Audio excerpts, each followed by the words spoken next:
Hello friends, learn in short में आपका एक बार फिर से स्वागत है। मेरा नाम है सरस और आप देख रहे हैं learn in short. Friends, UPTET 2017 का लेवल 2 का जो पेपर होता है, paper second, child development and pedagogy, बाल विकास व शिक्षा शास्त्र या फिर बाल विकास व संज्ञान और चाइल्ड डेवलपमेंट एंड कोऑर्डिनेशन, आप इसको कुछ भी कह सकते हैं।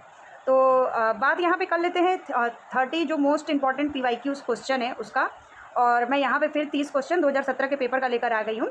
और इसमें मैंने कुछ क्वेश्चन पढ़े जो रिपीटेड तो नहीं थे, लेकिन हाँ कुछ को बहुत ज़्यादा वो कर दिया गया था कि कंफ्यूजिंग कर दिया गया है। तो चलिए फटाफट से हम लोग यहाँ पे आपका 30 क्वेश्चन देख लेते हैं CDP के, जो कि आपसे लेवल 2 में पूछा गया था। PYQs लगाना बहुत ज़्यादा इंपॉर्टेंट है, मैं हर वीडियो में आपको बताती हूँ। PYQs के बिना हमें एग्ज़ाम पेपर का पैटर्न पता नहीं चल पाता है। तो इसके अगर पहले आपने 2013 और 2016 का पेपर नहीं देखा है तो जाकर ज़रूर देखिए। और अपर प्राइमरी का जो लेवल 2 का पेपर होता है, मैंने SST के भी सारे क्वेश्चन करवाए हैं, तो जाकर आप ज़रूर देखिएगा। 2013 से लेकर 2021 तक के जो भी पेपर हुए हैं वो मैंने करवा दिए हैं। कुछ पेपर क्या हुआ था कि जो लास्ट यूपीटेट हुआ था वो पूरा रिपीटेड था, तो इसलिए मैंने उसे नहीं करवाया, क्योंकि ज़रूरत भी नहीं था, वो सारे पेपर एकदम सेम थे। तो चलिए हम लोग पहले क्वेश्चन से स्टार्ट कर लेते हैं। पहला क्वेश्चन आपकी स्क्रीन पर है। और फ्रेंड्स, मैं आप लोगों के लिए ये थोड़ा सा चीज़ों को इन्हेंस करके ला रही हूँ PDF बना के। पहले मैंने KVS के पेपर करवाए थे, लेकिन वो पेपर मैंने बुक ऐसे ही जो मेरे पास PYQs फॉर्म थे, मैं उनका PDF बना के ऐसे करवा देती थी। लेकिन अब मैं आपके लिए बहुत ही अच्छा और बहुत ही अच्छे तरीके से करवाने का कोशिश कर रही हूँ, मगर आपको मेरा ये PDF बनाने में बहुत ज़्यादा टाइम और मेहनत भी लग रहा है। जो भी नए या फिर पुराने व्यूअर देखेंगे, अगर उन्हें मेरा ये तरीका, ये कंटेंट पसंद आए तो ज़रूर आप इस वीडियो को लाइक करिएगा, और न्यू है तो चैनल को सब्सक्राइब जरूर कर लीजिएगा। तो चलिए पहले क्वेश्चन से स्टार्ट करते हैं कि अधिगम वक्र में पठार बनता है। जो आपका लर्निंग होता है उसमें जो आपका प्लेट्यू है वो कैसे बनता है? Due to maturation, due to motivation, या फिर ड्यू टू फटीग और ड्यू टू इंटरेस्ट। तो आपको पता है कि कोई चीज़ आप सीखते रहते हैं, लेकिन उसमें आपका क्या होता है कि अगर आपको बोर लगने लगे तो उसमें आपका रुकावट आ जाता है, और रुकावट का मतलब ही होता है पठार आना। तो यहाँ पे आपका आंसर हो जाएगा कि थकान के कारण। मतलब अगर कोई चीज़ आप पढ़ रहे हैं या फिर आप कोई चीज़ सीख रहे हैं और आपको उसमें थकान आ जाए, तो उस कंडीशन में क्या होता है कि आपका अधिगम क्या हो जाएगा, रुक जाएगा, पठार बन जाएगा। तो आंसर आपका ये हो जाएगा। अगला सवाल है कि दर्पण चित्र परीक्षण किसको मापने हेतु प्रयुक्त होता है? मतलब मिरर ड्राइंग टेस्ट होता है। साइकोलॉजी जिन्होंने पढ़ा होगा उन्हें पता होगा। ये होता है rate of learning, transfer of learning, या फिर क्रिएटिविटी, या फिर इंटरेस्ट। हिंदी और इंग्लिश मैंने दोनों में अब मैं ला रही हूँ। अगर ये कंटेंट आपको पसंद आए तो ज़रूर आप बताइएगा मुझे, और PDF भी चाहिए होगा तो ज़रूर बताइएगा। तो दर्पण चित्र परीक्षण किसको मापने हेतु किया जाता है? ये आपका अधिगम की गति, अधिगम का अंतरण, सृजनात्मकता, या फिर अभिरुचि। तो यहाँ पे आपका हो जाएगा, ये आपका एक टेस्ट है, दर्पण चित्र टेस्ट। तो ये आपका करेक्ट आंसर हो जाएगा अधिगम का अंतरण, मतलब कि ट्रांसफ़र ऑफ लर्निंग। यहाँ पे बिल्कुल आपका सही आंसर हो जाएगा। अगला सवाल है कि cloud picture test, question number 3, cloud picture test किसके लिए मापन में प्रयुक्त होता है? क्लाउड पिक्चर टेस्ट है जो किसके लिए मापन में होता है? बुद्धि के लिए, व्यक्तित्व के लिए, एप्टीट्यूड के लिए, या फिर अभिरुचि के लिए? अभिक्षमता और अभिरुचि। तो यहाँ पे आपका सही आंसर हो जाएगा पर्सनैलिटी टेस्ट। जो आपका कई सारे टेस्ट होते हैं, आपको पता ही है, इंटेलिजेंस में भी आपका शाब्दिक अशाब्दिक बहुत सारे टेस्ट होते हैं, और व्यक्तित्व में भी कई सारे पर्सनैलिटी टेस्ट होते हैं। एप्टीट्यूड पता ही है आपको, जो हम लोग भी टेस्ट देंगे आप में और जो भी, तो वो भी क्या है कि एप्टीट्यूड है। और उसके अलावा क्लाउड पिक्चर टेस्ट क्या है? ये आपका व्यक्तित्व पर्सनैलिटी टेस्ट है। तो दूसरा ऑप्शन आपका यहाँ पे बिल्कुल सही हो जाएगा। अगला सवाल है, निम्नलिखित में से कौन सा शेष से भिन्न है? देखिए ये क्वेश्चन मैंने पिछले बार भी कराया था, लेकिन इस बार थोड़ा बदल दिया है। TAT, 16 PF। देखिए TAT दो है, एक होता है टेट जो हम लोग देते हैं TET, और एक TAT होता है। ये आपका एक परीक्षण है जो साइकोलॉजी में बताया गया, एक रोसरा स्याही धब्बा भी है, 16 PF, और ये बहुत सारे परीक्षण हैं। तो टेट है, या फिर 16 PF है, या फिर रेवन का परीक्षण है, या फिर ड्रॉ ए मैन का परीक्षण है। तो यहाँ पे जो आपका अलग हो जाएगा, जो मैंने पिछले बार क्वेश्चन कराया था उसमें 16 PF अलग था, और इसमें क्या है, इसमें आपका रेवन ए परीक्षण हो जाएगा। और ये क्यों होगा, इसका मैंने थोड़ा सा यहाँ पे एक्सप्लेनेशन भी लिखा है कि रेवन ए का परीक्षण एक बुद्धि परीक्षण है, ठीक है। और जबकि जो बाकी सारे हैं, जैसे आपका TAT हो गया, 16 PF हो गया, ड्रॉ ए मैन परीक्षण हो गया, ये सारे आपके व्यक्तित्व परीक्षण हैं। अगला सवाल है आपसे, साइकोलॉजी में मीड, माध्यमिका, बहुलक और एक होता है माध्य, ये सारी चीज़ें पूछी जाती हैं। सांख्यिकी के स्टैटिक आप जानते होंगे, तो स्टैटिक के कुछ क्वेश्चन आते हैं। तो इसमें आपसे पूछा है कि 7, 8, 9, 10, 11, 12 का माध्यिका क्या होगा? मतलब मीडियन, मीडियन होता है ना, तो यही है आपका माध्य, माध्यिका और बहुलक। तो इसमें आपका जो ये क्या हो जाएगा, 7, 8, 9, 10, 11, 12 का माध्यिका क्या हो जाएगा। तो यहाँ पे आपका 8 हो जाएगा, 9 हो जाएगा, 10 हो जाएगा या फिर 9.5 हो जाएगा। तो फिर यहाँ पे आपका 9.5 जो है यहाँ बिल्कुल सही आंसर आपका हो जाएगा 9.5। मीन, मीडियन, ये सारी चीज़ें आप लोग एक बार देख कर जाइएगा, इससे 1-2 क्वेश्चन बन जाता है। इसको सॉल्व किया जाता है 7, 8, 9, 10, 11, 5 लिख के और कितने टोटल नंबर है उससे डिवाइड करके फिर इसका मीडियन निकाला जाता है। अगला सवाल है आपके स्क्रीन पे कि जो अंतर्दृष्टि जो होता है आपका इनसाइट थ्योरी है, इसका आप प्रतिपादन किसने किया था। आपको पता ही कि सूच का सिद्धांत किसने दिया था, तो ये आपके गेस्टाल्ट मनोवैज्ञानिक थे। कोलर का नाम आपने सुना ही होगा, चिंपैंजी सुल्तान का नाम जो केला का प्रयोग करके डंडा से मार के वो केला लेता है। तो यहाँ पे आपका गेस्टाल्ट मनोवैज्ञानिक बिल्कुल सही आंसर हो जाएगा। मैकडूगल के अनुसार प्रत्येक मूल प्रवृत्ति किससे जुड़ी होती है। मैकडूगल ने आपको पता ही है कि मूल प्रवृत्तियाँ दी हुई हैं, तो उनसे पूछा है कि जो उनकी प्रत्येक मूल प्रवृत्ति जो होती है, according to the McDougall every instinct is associated with, मतलब किससे जुड़ा हुआ होता है। ये आपका संज्ञान से जुड़ा होता है, संवेग से जुड़ा होता है, संवेदना से जुड़ा होता है या फिर आपका चिंतन से जुड़ा होता है। तो जो जितने भी आपके मूल प्रवृत्तियाँ होती हैं ये सारे आपके इमोशन से जुड़े हुए होते हैं। जो भी आपकी मूल प्रवृत्ति है जैसे कि आपका काम हो गया, क्रोध हो गया, जो भी होता है आपके संवेग से ही, आपको पता ही है कि सारी चीज़ें हमारे इमोशन से ही जुड़ा होता है। जो हम लोग बोलते हैं कि प्यार है तो ये इमोशन से ही होता है। तो क्या है कि जितनी भी मूल प्रवृत्तियाँ होती हैं वो संवेग से जुड़ा होता है। अगला क्वेश्चन है कि पूर्व अनुभव के आधार पर संवेदना और अर्थ प्रदान करना क्या कहलाता है। Giving meaning to sensation of the basis of past experience is called, मतलब जो पुराने अनुभव होते हैं उसको क्या बोलते हैं। विकल्प, संवेदना, प्रत्यक्ष ज्ञान या फिर अभिप्रेरणा।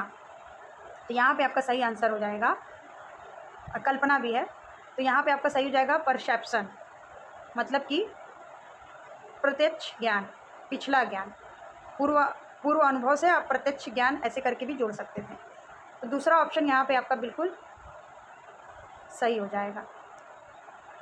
इसको मैं यहाँ कर लेती हूँ। अगला सवाल है, 5 वर्ष के मोहन की आयु 8 वर्ष है, उसकी बुद्धि लब्धि कितनी है। आईक्यू का फॉर्मूला भी इसमें आपसे आगे पूछेगा।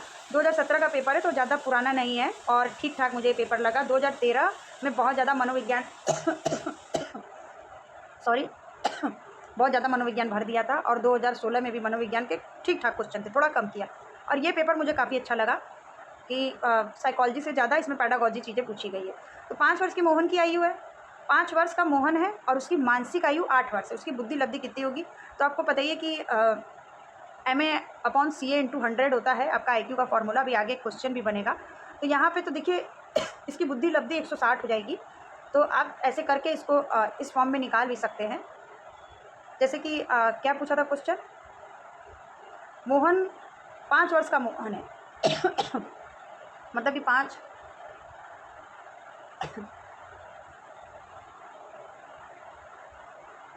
8 वर्ष उसकी मेंटल एज है और 5 ईयर उसकी क्रोनोलॉजिकल एज है और आपको 100 से उस पर ये कर देना है। तो 5 से आप 100 को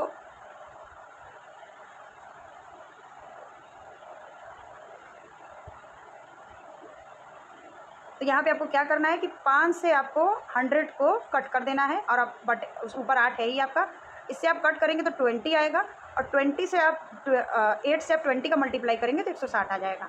तो ऐसे करके आप अपना बुद्धि लब्धि निकाल सकते हैं, अपना या फिर पेपर में भी। अगला सवाल है क्वेश्चन नंबर 10, कौन सा बुद्धि लब्धि स्तर मंद बुद्धि वाले बच्चों का प्रशिक्षण योग्य बुद्धि लब्धि स्तर कहलाता है। 7 से 90 मंद बुद्धि पूछा है। मंद बुद्धि को आप इंग्लिश में भी दे सकते हैं trainable IQ level of mentally disorder children. तो 70 से 79, 50 से 69, 36 से 49 या 35 एंड बिलो। तो क्या पूछा है कि मंद बुद्धि वाले बच्चों का प्रशिक्षण योग्य बुद्धि मतलब सिखाने योग्य। तो यहाँ पे हो जाएगा आपका, अगर किसी मंद बुद्धि बालक है और उसकी बुद्धि लब्धि अगर आपका इतना है तो उसको सिखाया जा सकता है। अगर इतना इससे बिलो है तो बहुत ज़्यादा ही मुश्किल होगा, क्योंकि ऐसे बच्चों को मैंने भी देखा है और मेरे घर में भी है। तो ये आपका 36 से 49 अगर IQ है तो वो प्रशिक्षण योग्य है, वो सीखने लायक है। आगे का सवाल है, देखिए रोशरा स्याही डब्बा मैंने आपको बताया था और एक और था हम लोग का, कौन सा, टेट जो था, टेट और रोशरा स्याही डब्बा, सब ये साइकोलॉजी में पूछे जाते हैं, 12th में आपको मिल जाएगा। तो रोशरा स्याही धब्बा परीक्षण निम्नलिखित में से किसके मापन में प्रयुक्त होता है? ये आपके पर्सनालिटी के लिए होता है, बुद्धि के लिए होता है, अभिरुचि के लिए होता है या फिर अभिक्षमता के लिए होता है? तो रोशरा स्याही धब्बा जो होता है ये व्यक्तित्व का परीक्षण होता है। इसमें स्याही के ढेर सारे धब्बों को दे के पूछा जाता है कि आपको इसमें क्या दिख रहा है, तो उसमें फिर पता लगाया जाता है कि इसका कैसा व्यक्तित्व है। तो यहाँ पे जो है आपका व्यक्तित्व बिल्कुल सही हो जाएगा, ऑप्शन नंबर 1। अगला सवाल है कि निम्नलिखित में से कौन सा भूलने का कारण नहीं है? कम सीख जाना, सीखने की कमी, स्मरण करने की इच्छा भूलने का कारण नहीं है, या फिर मानसिक द्वंद्व, या फिर स्मरण करने की दोषपूर्ण विधियाँ।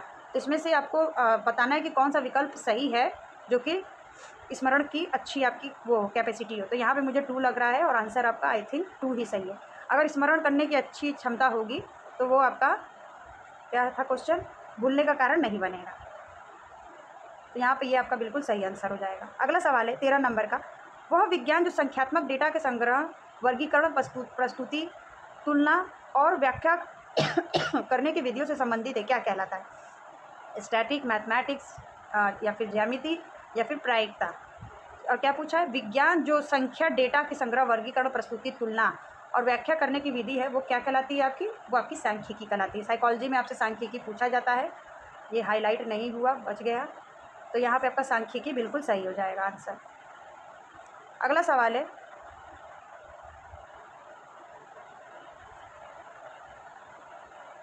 पिछड़े बच्चों के लिए शैक्षिक लब्धि की अवधारणा किसने दी थी?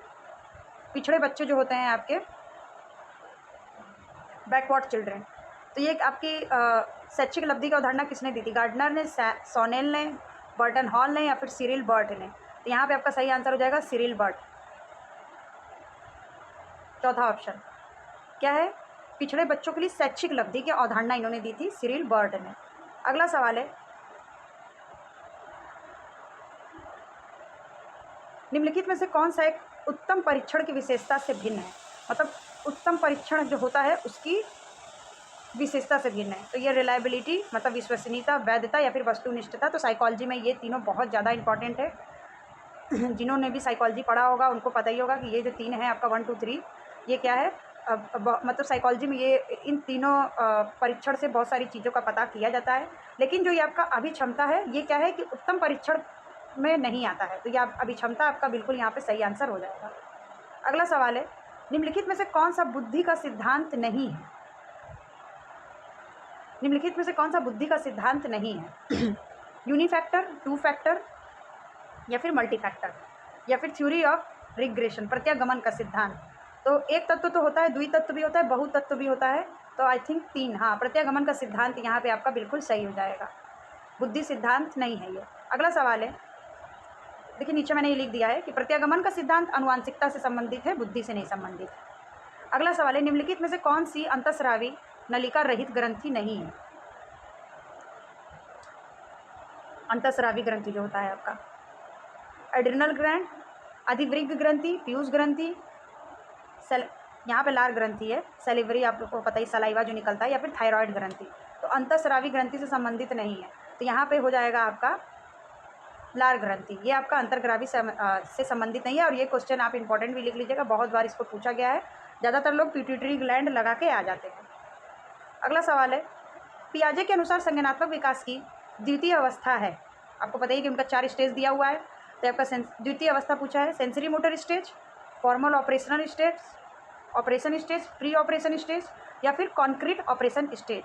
तो यहाँ पे आपका पूर्व संक्रियात्मक अवस्था, प्री ऑपरेशन स्टेज बिल्कुल सही हो जाएगा। ये क्या है आपका द्वितीय अवस्था है, और पहला पूछता तो सेंसरी मोटर स्टेज हो जाता। अगला सवाल है शारीरिक विकास को प्रभावित करने वाला कारक कौन सा है? शारीरिक विकास को heredity, environment, sport and exercise या ऑल ऑफ द अबव। तो यहाँ पे सही आंसर हो जाएगा आपका ऑल ऑफ द अबव। किसी के भी या फिर एक बच्चे का ही यहाँ पे तुलना बोला जाता है ज़्यादा, उसके लिए शारीरिक विकास को प्रभावित करते हैं ये सारी चीज़ें। बुद्धि लब्धि की गणना का सही सूत्र कौन सा है? देखिए ये भी मैंने आपको बताया, MA/CA/100। तो देखिए यहाँ पे आपका पहला वाला ही बिल्कुल सही जाएगा, मानसिक आयु बटे वास्तविक आयु और आपका गुणे 100। हाँ, पहला वाला ही आपका बिल्कुल सही है। चिंतनशील सोचने की चर्चा इनमें से किसने की है? चिंतनशील मतलब कि reflective thinking. John Dewey, Ross ने, वुडवर्थ ने या ड्रेवर ने चिंतनशील सोच की चर्चा किसने की थी? चर्चा किसने की थी? तो इन्होंने जॉन डीवी जी ने किया था। जॉन डीवी से काफ़ी क्वेश्चन पूछे जाते हैं, वुडवर्थ से काफ़ी क्वेश्चन पूछे जाते हैं। जितने भी मनोवैज्ञानिक हैं उनसे ज़्यादा बहुत सारे क्वेश्चन पूछे जाते हैं। अगला सवाल है 22 नंबर का, आगमनात्मक तर्क के स्तरों में कौन सी शामिल नहीं है? मतलब इसको क्या बोलते हैं? Inductive reasoning. कौन सा शामिल नहीं है? अवलोकन, ऑब्जर्वेशन, प्रयोग, एक्सपेरिमेंट, सामान्यीकरण, जनरलाइजेशन, कल्पना या इमेजिनेशन। तो इंडक्टिव रीजनिंग से संबंधित नहीं है। इंडक्टिव, ये आपका सही आंसर हो जाएगा इसमें, कल्पना। बाकी चीज़ें देखिए, जनरलाइजेशन, एक्सपेरिमेंट, ऑब्जर्वेशन सब एक ही ऐसी चीज़ें लग रही है कि आपको खुद करना होगा, लेकिन कल्पना क्या होता है कि आप इंटरनली करते हैं। तो यहाँ पे आपका कल्पना मतलब मन ही मन आप कल्पना करते रहते हैं, तो ये क्या हो जाएगा? इंडक्टिव रीजनिंग नहीं है। सीखी गई बात को धारण करने और पुनः स्मरण करने में असफल होना, मतलब सीखी आपने कुछ सीखा और उसको धारण नहीं कर पा रहे हैं, और पुनः स्मरण मतलब फिर से आप याद नहीं कर पा रहे, असफल हो जा रहे हैं। तो ये क्या है? ये विस्मरण है, स्मरण है, धारण है या फिर चिंतन है? तो ये आपका विस्मरण हो जाएगा। पहला वाला ऑप्शन बिल्कुल सही है। साइकोलॉजी अगर आप पढ़ते हैं तो एक आपका आता है उसमें स्मरण चैप्टर, और एक आता है विस्मरण मतलब मेमोरी, और एक आता है फॉरगेटिंग। दोनों ही बहुत ज़्यादा इंपॉर्टेंट चैप्टर है। अगला सवाल है कि मूल प्रवृत्ति की एक विशेषता है जो पाई जाती है केवल मनुष्यों में, केवल बिल्लियों तथा चूहों में, सभी प्राणियों में, तथा यह जन्मजात प्राकृतिक होते हैं, या फिर केवल कलाकारों में। तो देखिए ये क्या पूछा है, जब का मूल प्रवृत्ति होता है जो मैकडूगल ने दिया हुआ है, तो ये आपके सभी प्राणियों में पाया जाता है। तीसरा ऑप्शन आपका बिल्कुल यहाँ पे सही हो जाएगा। अगला सवाल है 25 नंबर का कि भारतीय संविधान के किस अनुच्छेद में 6 से 14 वर्ष के आयु के बच्चों के लिए निःशुल्क व अनिवार्य शिक्षा का अधिकार शामिल किया गया है? तो ये आप लोगों को पता ही होगा। यहाँ पे हो जाएगा अनुच्छेद 21 ए। अनुच्छेद 21 था, लेकिन 21 ए इसको बाद में जोड़ा गया, जो कि आपके 86वें संविधान संशोधन में हुआ था, इसमें लिखा नहीं है। आर्टिकल 21 है। क्रेस्मर ने व्यक्ति को निम्नलिखित में किस प्रकार में वर्गीकृत किया है? तो ये व्यक्तित्व का वो किए थे कि व्यक्ति किस तरीके का होता है। तो क्रेस्मर ने क्या बोला था कि व्यक्ति दुर्बल होता है, सुडौल होता है, गोलकाय होता है, मतलब एस्थेनिक, एथलेटिक और पिकनिक। तो ये ऑल ऑफ द अबव हो जाएगा। बहुत सारे मनोवैज्ञानिक थे जो व्यक्तित्व के पर्सनालिटी चैप्टर में आपको मिलेंगे। क्रेस्मर है, सेल्डन है, और भी बहुत सारे मनोवैज्ञानिक हैं जिन्होंने बोला था कि अगर मनुष्य पतला है तो वो कैसा होगा, अगर मनुष्य मोटा है तो कैसा होगा, अगर मीडियम है तो कैसा होगा। तो उनके उस तरीके के शरीर के बनावट से इन्होंने व्यक्तित्व का वर्गीकरण किया था। अगला सवाल हो जाएगा टीईटी। देखिए यहाँ पे टीएटी नहीं है, यहाँ पे टीईटी है, मतलब जो टेट होता है। टीईटी का उद्देश्य निम्नलिखित में से किसका मापन है? तो आपको पता ही है कि आप लोगों का टेट जो हो रहा है वो किसके लिए हो रहा है? ये आपका एप्टीट्यूड मतलब अभिक्षमता मापन है कि आप कितने ज़्यादा सक्षम हैं। देखिए यहाँ पे मैंने ये लिख भी दिया है कि टीचिंग एप्टीट्यूड जो टीईटी होता है। संगणन का सिद्धांत निम्नलिखित में से किसकी व्याख्या करता है? संगणन मीन्स कंसोलिडेशन थ्योरी एक्सप्लेन। ये आपका अधिगम है, स्मृति है, अभिप्रेरणा है, या फिर सृजनात्मकता मतलब क्रिएटिविटी है। संगणन का सिद्धांत तो ये हो जाएगा आपकी स्मृति से। साइकोलॉजी अगर आप पढ़ेंगे तो आपका स्मृति मेमोरी का एक बहुत बड़ा चैप्टर है, आपको 12th क्लास में ही वो मिल जाएगा, एनसीईआरटी या फिर एससीईआरटी में। कौन सी शिक्षा मनोविज्ञान की सर्वाधिक व्यक्तिनिष्ठ शिक्षा है? व्यक्तिनिष्ठ आप इंग्लिश में पढ़ लीजिए कि which of the following is most subjective method of the educational psychology. एक आपका देखिए चाइल्ड साइकोलॉजी भी होता है, कि एजुकेशनल साइकोलॉजी होता है, बहुत सारे साइकोलॉजी के अलग अलग वो होते हैं। अंतर्दर्शन शिक्षा मनोविज्ञान का पूछा है, अंतर्दर्शन, बहिर्दर्शन, अवलोकन या फिर प्रयोगीकरण। तो यहाँ पे आपका सही आंसर हो जाएगा अंतर्दर्शन। क्या है? सर्वाधिक आपका सर्वाधिक व्यक्तिनिष्ठ विधि है, सब्जेक्टिव मेथड है सबसे ज़्यादा अंतर्दर्शन। इसमें बोला जाता है कि आप पहले खुद के अंदर अपना वो व्यक्तित्व देखिए, आप खुद के अंदर अपने आप को झांकिए, जैसे बोलते नहीं कि पहले खुद के अंदर देखना चाहिए, तो वही होता है अंतर्दर्शन में। उसके बाद फिर एल्बर्ट बेंडूरा निम्नलिखित में से किससे संबंधित है? सामाजिक अधिगम के सिद्धांत से, व्यवहारवाद सिद्धांत से, संज्ञानात्मक विकास के सिद्धांत से, मनोविज्ञान विकास के सिद्धांत से। तो एल्बर्ट बेंडूरा जो है वो आपके सामाजिक विकास के सिद्धांत से संबंधित है। व्यवहारवाद में आपके बहुत सारे मनोवैज्ञानिक आ जाएंगे, संज्ञानात्मक विकास के सिद्धांत में आपको पता ही जीन पियाजे वगैरह आ जाएंगे। ओह, तो कब मैंने 30 क्वेश्चन पूरा कर लिया मुझे पता भी नहीं चला। हाँ, मैं आगे क्वेश्चन ढूँढ रही थी, तो बहुत अच्छा था 2017 का पेपर और बहुत ज़्यादा इंटरेस्टिंग मुझे भी लगा। और तो चलिए, थैंक्स फॉर वॉचिंग। जो भी देखेगा उनके लिए बहुत बहुत धन्यवाद। थोड़ा-सा बीच में मुझे ये हो गया, तो उसी वजह से बार-बार डिस्टर्बेंस हुआ, तो उसके लिए सॉरी। और अगर आपने पहले का पेपर नहीं देखा तो जाकर ज़रूर देखिए। और थैंक्स फॉर वॉचिंग, जो भी दिखता है उसके लिए। और पीवाईक्यूज़ लगाते रहिए, बहुत ज़्यादा इंपॉर्टेंस है। मैंने अभी केवीएस के पीवाईक्यूज़ कराए थे, उससे ज़्यादा बहुत ज़्यादा बेनिफिट हुए थे लोगों को। और अगर वीडियो पसंद आए तो लाइक करिए, चैनल को सब्सक्राइब करिए, अपने दोस्तों के साथ जुड़े रहिए। कोई आपका सवाल है तो कमेंट कर दीजिएगा। और अभी हम लोग जल्दी से सेकंड पेपर जो है अपना लेवल 2 का 2 या 3 पेपर और बचा है, उसको हम लोग जल्दी-जल्दी सॉल्व कर लेंगे। तो चलिए, तब तक के लिए बाय बाय। अगर वीडियो पसंद है तो लाइक करिएगा, चैनल पे नए हैं तो सब्सक्राइब करिए और अपने दोस्तों के साथ शेयर करिए। और कोई आपका सवाल हो तो कमेंट कर दीजिएगा, मैं आपको कमेंट का रिप्लाई दे दूँगी, अदरवाइज़ मैं नया वीडियो बना दूँगी। तब तक के लिए बाय बाय।